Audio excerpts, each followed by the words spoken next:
छात्रों, हम आपके लिए एक बार फिर कक्षा 12 समाजशास्त्र से क्लास लेकर आए हैं और इसमें पूरा एक कोर्स से कराएंगे। पहले कराते हैं बहुविकल्पी प्रश्न 10।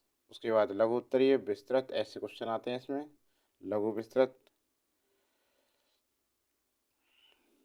बहुविकल्पीय क्वेश्चन आएंगे।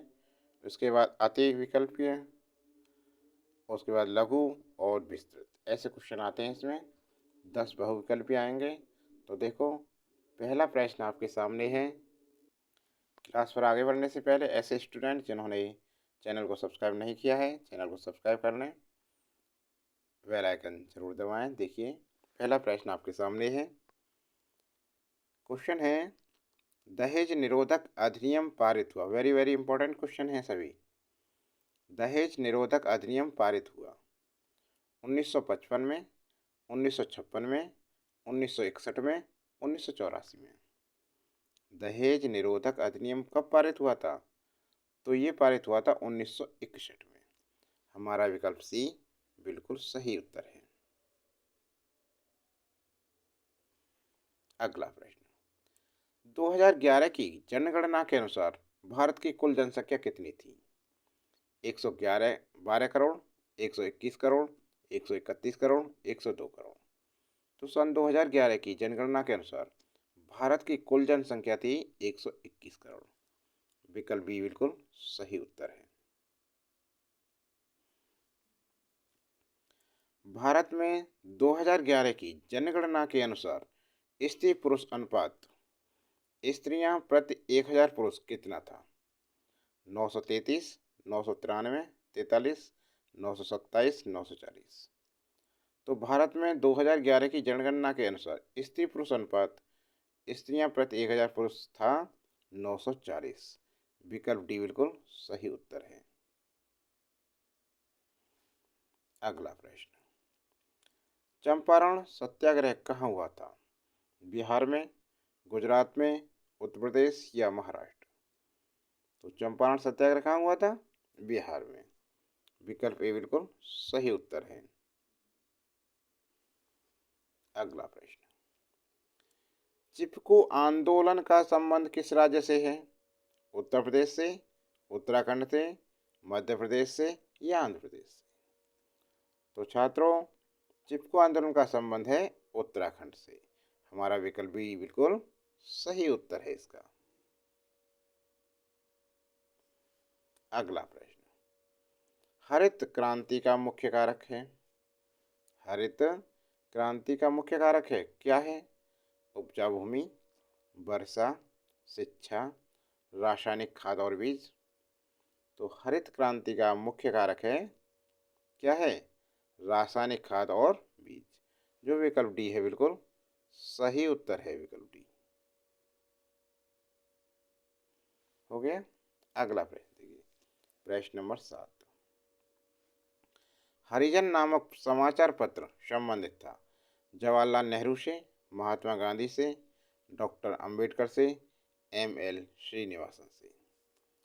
तो हरिजन नामक समाचार पत्र संबंधित था महात्मा गांधी से। विकल्प बी बिल्कुल सही उत्तर है। अगला प्रश्न, संस्कृति पर्यावरण का मानव निर्मित भाग है, इसे किसने कहा था? रॉस, स्पेंसर, हर्स्कोविट्स या सोरोकिन ने? संस्कृति पर्यावरण का मानव निर्मित भाग है, ये कहा था हर्स्कोविट्स ने। विकल्प सी बिल्कुल सही उत्तर है। अगला प्रश्न देखिए, ध्यान से याद तो हो रहे ना? अब देखिए प्रश्न नंबर 9, साक्षात्कार का गुण है। कैसा है? लचीलापन, वस्तुनिष्ठता, सहभागी अवलोकन, ये सभी। तो साक्षात्कार गुण है, लचीलापन भी है, वस्तुनिष्ठता भी है, सहभागी अवलोकन, ये सभी। विकल्प डी बिल्कुल सही उत्तर हो जाएगा इसका। समझ में आ रहा है ना? अगला प्रश्न, भारत में प्रथम अन्य पिछड़ा वर्ग आयोग कब नियुक्त किया गया? 1949, 1953, 1956, 1983। तो इसमें आएगा प्रथम अन्य पिछड़ा आयोग हुआ था 1953 में। विकल्प बी बिल्कुल सही उत्तर है। अगला प्रश्न, अब 10 आएंगे बहुविकल्पी, उसके बाद आएंगे अति लघु उत्तरीय प्रश्न। देखिए तो पहला क्वेश्चन 11वां, वर्ग से आप क्या समझते हैं? वर्ग से आप क्या समझते हैं? उत्तर, वर्ग किसी समाज में निश्चित रूप से समान सामाजिक प्रतिष्ठा वाले लोगों के एकत्रित स्वरूप को कहते हैं। यह समुदाय का एक भाग अथवा ऐसे लोगों का एकत्रण है। और क्लास में आगे बढ़ने से पहले यदि अभी तक चैनल सब्सक्राइब नहीं किया है तो चैनल को सब्सक्राइब कर लें। देखो क्वेश्चन नंबर 12, जन्म दर से आप क्या समझते हैं? और वीडियो को लाइक करें। जन्म दर से आप क्या समझते हैं?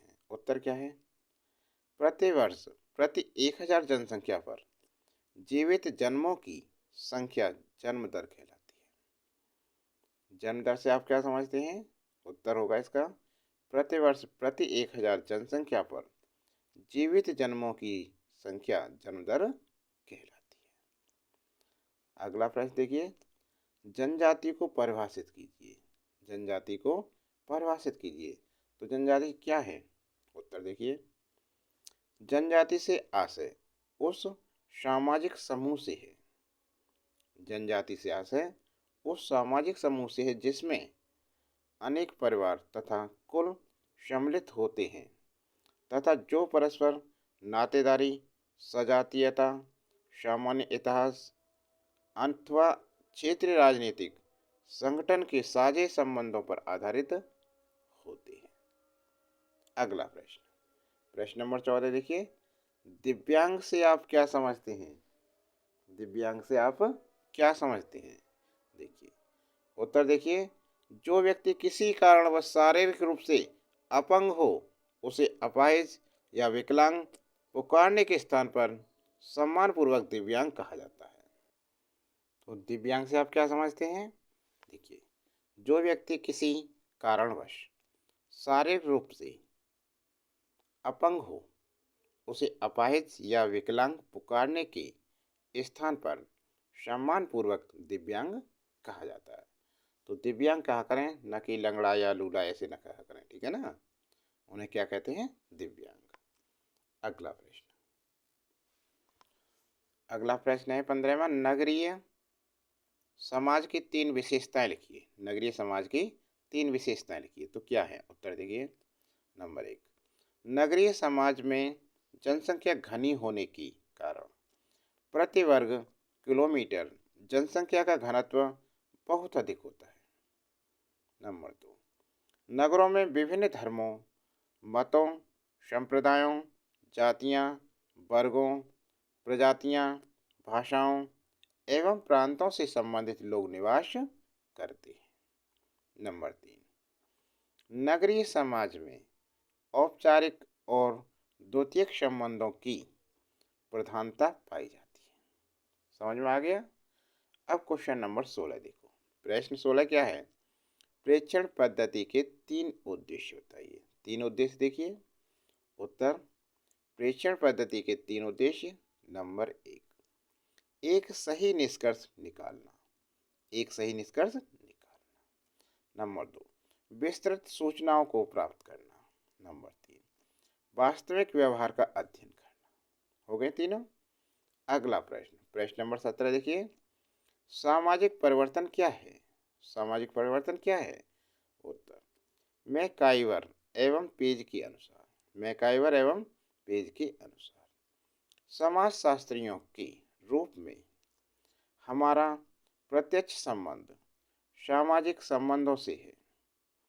केवल इन्हीं में होने वाले परिवर्तन को हम सामाजिक परिवर्तन कहेंगे। मैकाइवर एवं पेज के अनुसार समाजशास्त्रियों के रूप में हमारा प्रत्यक्ष संबंध सामाजिक संबंधों से है। केवल इन्हीं में होने वाले परिवर्तन को हम सामाजिक परिवर्तन कहेंगे। अगला प्रश्न, प्रश्न नंबर 18, ग्रामीण समुदाय की 4 विशेषताओं का उल्लेख कीजिए। ग्रामीण समुदाय की 4 विशेषताओं का उल्लेख कीजिए। तो क्या है ये? नंबर 1, ग्रामीण समुदाय की मुख्य विशेषता है कृषि, व्यवसाय। ग्रामीण समुदाय के अधिकांश सदस्य प्रत्यक्ष अथवा अप्रत्यक्ष रूप से कृषि से ही आजीविका प्राप्त करते हैं। नंबर 2, ग्रामीण समुदायों के सदस्यों का जीवन सरल एवं सादा होता है। इनके जीवन में नगरीय जीवन के समान जटिलताओं का प्राय अभाव होता है। नंबर 3, प्रबल सामुदायिक भावना, जनमत के प्रति जागरूकता ग्रामीण समुदाय की विशेषता है। क्वेश्चन नंबर 4 देखिए, परिवार का महत्व एवं नियंत्रण तथा संयुक्त परिवार प्रणाली आदि भी ग्रामीण समुदाय की उल्लेखनीय विशेषताएं हैं। प्रश्न नंबर 19 देखिए, 19वां प्रश्न क्या है? पर्यावरणीय आंदोलन के 3 कारण बताइए। उत्तर, पर्यावरण आंदोलन के 3 कारण क्या हैं? नंबर 1, पर्यावरण संरक्षण। नंबर 2, पर्यावरण में संतुलन बनाना। नंबर 3, पर्यावरण प्रदूषण को नियंत्रित करना। हो गया। अब क्वेश्चन नंबर 20 देखिए क्या है? 2011 की जनगणना में भारत की नगरीय और ग्रामीण जनसंख्या कितनी है?